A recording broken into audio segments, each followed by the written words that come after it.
तो दोस्तों एग्ज़ाम बहुत ही अच्छे थे आप लोगों का और एग्ज़ाम बहुत ही अच्छी तरह से देकर आप लोग निकले होंगे। लेकिन मेरे दोस्तों वेट कर रहे होंगे कि कितना क्वेश्चन मेरा सही हुआ कितना क्वेश्चन गलत। तो चलिए हम लोग क्वेश्चन को देखते हैं और कितना सही हुआ है कितना गलत, एक एक क्वेश्चन को हम लोग आंसर देखते हैं। दोस्तों मैंने जो भी बताया था, जो भी पढ़ाया हूँ, जो भी स्टूडेंट्स ने पेड कोर्स के माध्यम से सुबह शाम जो क्लासेस किए थे, मैं उम्मीद करता हूँ कि 40 क्वेश्चन में 35 प्लस क्वेश्चन सही करके आए हैं। बाकी आप लोग कितना क्वेश्चन सही करके आए कमेंट सेक्शन में जरूर बताएंगे, ठीक है। पहला क्वेश्चन का आंसर जो कि मेरे दोस्तों अलेक्जेंडर कनिंघम होगा, यानी ऑप्शन नंबर सी आपका सही उत्तर हो जाएगी। क्वेश्चन नंबर 2 पे आते हैं सर, नालंदा विश्वविद्यालय का स्थापना किसने किया था? तो याद रखिएगा कुमार गुप्त ने किया था, याद रखिएगा ऑप्शन नंबर बी हमारा सही उत्तर हो जाएगा। अगला क्वेश्चन पे आते हैं सर, क्वेश्चन नंबर जो 3 था, महाभारत का फारसी अनुवाद क्या नाम से जाना जाता है? तो बताएंगे सर रजम नंबा, ऑप्शन नंबर सी इसका राइट आंसर हो जाएगी। नेक्स्ट क्वेश्चन पे आते हैं सर, महात्मा बुद्ध को ज्ञान की प्राप्ति कहाँ हुई थी? तो बताएंगे सर बोध गया में। कहाँ पे हुई थी सर महात्मा गांधी को ज्ञान की प्राप्ति? बोध गया में।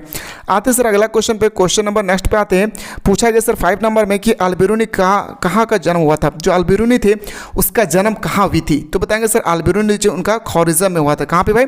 खोरिज्म, याद रखिएगा मेरे दोस्तों। Top of the most important question था और सारा क्वेश्चन मेरे दोस्तों मैं जो बताया था वही आ गया है। क्वेश्चन नंबर 6 में सर पीर का अर्थ क्या है? देखिए मुसलमानों में पीर किसे कहा जाता है? तो जो उनके गुरु होते हैं ना भाई, उसको पीर कहा जाता है, ठीक है। ऑप्शन नंबर सी हमारा सही उत्तर हो जाएगा। क्वेश्चन नंबर 7 पे आते हैं सर, क्वेश्चन नंबर 7 है, हड़प्पा सभ्यता में बंदरगाह का प्रमाण कहाँ से मिला है? तो लोथल से। अगर आप लोग हिंदी और इंग्लिश और आप लोगों का हिस्ट्री जो भी एग्जाम देकर निकले उन सारा का आंसर की चाहते हैं तो बिल्कुल प्लेटफॉर्म से जुड़े रहे। मैं सारा चीज़ का सारा सब्जेक्ट का मैं आंसर की आप लोगों को जस्ट बताने वाला हूँ। इंडिका की रचना किसने किया था? मेगास्थनीज ने किया था। अगला क्वेश्चन पे आते हैं सर, क्वेश्चन नंबर 9 पे है, मनुस्मृति में कितने प्रकार के विवाह का उल्लेख किया गया है? तो मनुस्मृति में लगभग मेरे दोस्तों याद रखेगा 8 प्रकार के विवाह का उल्लेख किया गया है। अगला प्रश्न पे आते हैं सर, अगला आपसे पूछा गया था तृतीय बोध संगीत। मैंने आप लोगों को बताया था मेरे दोस्तों कि 4 को बोध संगीत है, चारों बोध संगीत को याद रखना, 1 2 3 और 4। फाइनल एग्जाम में भी यहां से क्वेश्चन आएगी, ठीक है। तो इसलिए मेरे दोस्तों याद रखिएगा जो हमारा क्वेश्चन नंबर, याद रखिएगा मेरे दोस्तों मोस्ट इंपॉर्टेंट क्वेश्चन जो 10 है इसका राइट आंसर हो जाएगा हमारा पाटलिपुत्र। क्या होगा भाई? पाटलिपुत्र इसका राइट आंसर हो जाएगा। अगला क्वेश्चन पे आते हैं, क्वेश्चन नंबर हमारा 11 है। 11 में कहा गया था मेरे दोस्तों कि प्राचीनतम भक्ति आंदोलन का नेतृत्व किसने किया है? मैंने कितना बेहतर तरीके से आप लोगों को समझाया था। तो इसका अलवर और नैनार संत हो जाएगी। और जो भी स्टूडेंट्स अभी तक मिसाल क्लासेस के आपको प्ले स्टोर से डाउनलोड नहीं किए वो लोग जल्दी से मिसाल क्लासेस के आपको डाउनलोड करके 7 तारीख से आप लोगों का क्रैश कोर्स स्टार्ट हो रही है जिसका फी 399 रुपया है, जहां पे मेरे दोस्तों वो क्वेश्चन आप लोगों को प्रोवाइड किया जाएगा जो आपके फाइनल एग्जाम में डायरेक्ट आने की संभावनाएं होगी। सुबह शाम दोनों टाइम लाइव क्लासेस चलेगी, तो जल्दी से आप लोग कोर्स को ज्वाइन कर ले।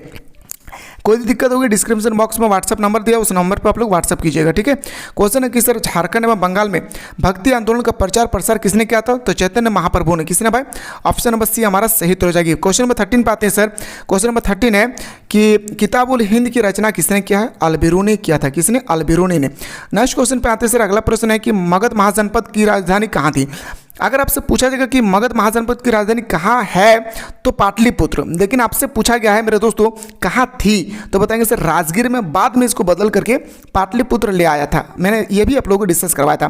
क्वेश्चन नंबर आते हैं सर 15। ये क्वेश्चन मैंने आप लोगों को मेरे दोस्तों नहीं बताया था, याद रखिएगा ये क्वेश्चन ये मैं नहीं बताया था आप लोगों को, ठीक है।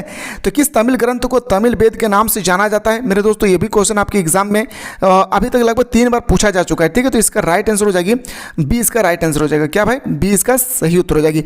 और कितना क्वेश्चन सही हुआ है जरूर आप लोग कमेंट सेक्शन में कमेंट करने, और कितना हेल्प हुआ है आप लोगों को ये भी जरूर बताएं भाई। क्वेश्चन है सर कि शेख मुहिउद्दीन चिश्ती का दरगाह कहाँ है? राजस्थान के कहाँ? अजमेर में। अगला प्रश्न पे आते हैं सर, क्वेश्चन नंबर 17 है कि मौर्य साम्राज्य की स्थापना किसने किया था? चंद्रगुप्त मौर्य ने। किसने किया था? चंद्रगुप्त मौर्य इसका राइट आंसर हो जाएगा। अगला क्वेश्चन आते हैं सर, हड़प्पा किस नदी के किनारे स्थित है? मैंने आप लोगों को बताया था हड़प्पा रावी नदी के तट पर स्थित है। अगला प्रश्न पे आते हैं सर, प्रयाग प्रस्ती का लेखक कौन है? तो हरिसेन। क्या भाई?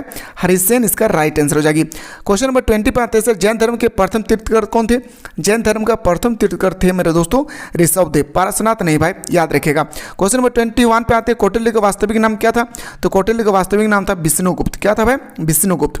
और आप लोग चाहते हैं कि सर इसके बाद हिस्ट्री पॉलिटिकल का भी, इंग्लिश का भी और हिंदी का भी जल्दी से आंसर के अपलोड कीजिए, तो एक बार आप लोग कमेंट सेक्शन में कमेंट करना भूलिए। हड़प्पा सभ्यता को किस धातु का ज्ञान नहीं था भाई? तो बताएंगे लोहा का।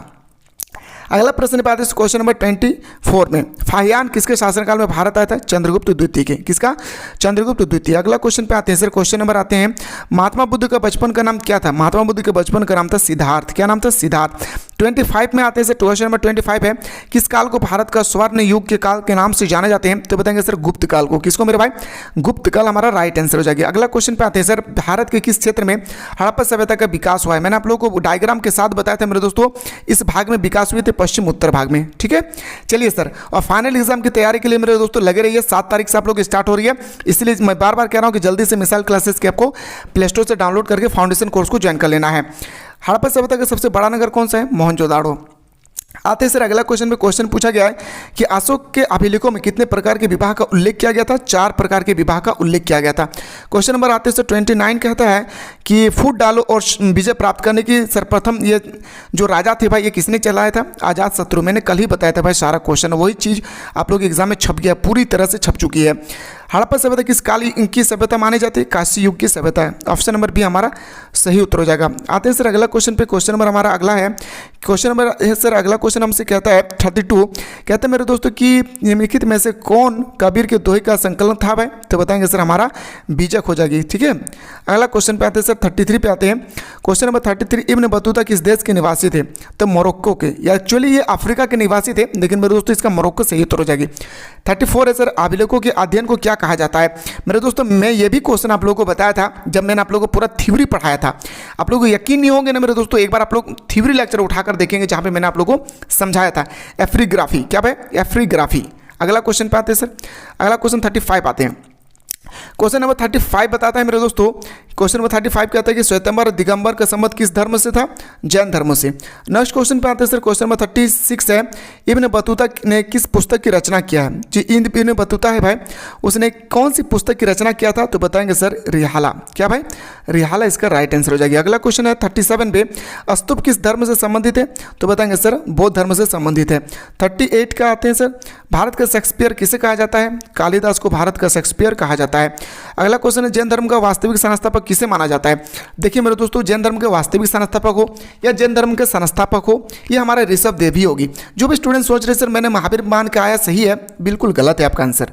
ठीक है, चलिए सर अगला क्वेश्चन पे आते हैं। क्वेश्चन नंबर 40 है, मोहनजोदड़ो का उत्खनन किसने कराया था 1922 में? रखलदास बनर्जी ने। सो दोस्तों याद रखिएगा, आप लोगों ने 40 क्वेश्चन में कितना क्वेश्चन सही किए हैं, जल्दी से आप लोग कमेंट करें और ये भी जरूर बताएं कि आप लोगों को इस चैनल के माध्यम से कितना हेल्प हुई है। जरूर सारे स्टूडेंट्स कमेंट करें, मैं कमेंट सेक्शन का वेट करता हूं कि मेरे मेहनत रंग लाई है या नहीं। चलिए पॉलिटिकल साइंस के साथ हम लोग मिलते हैं।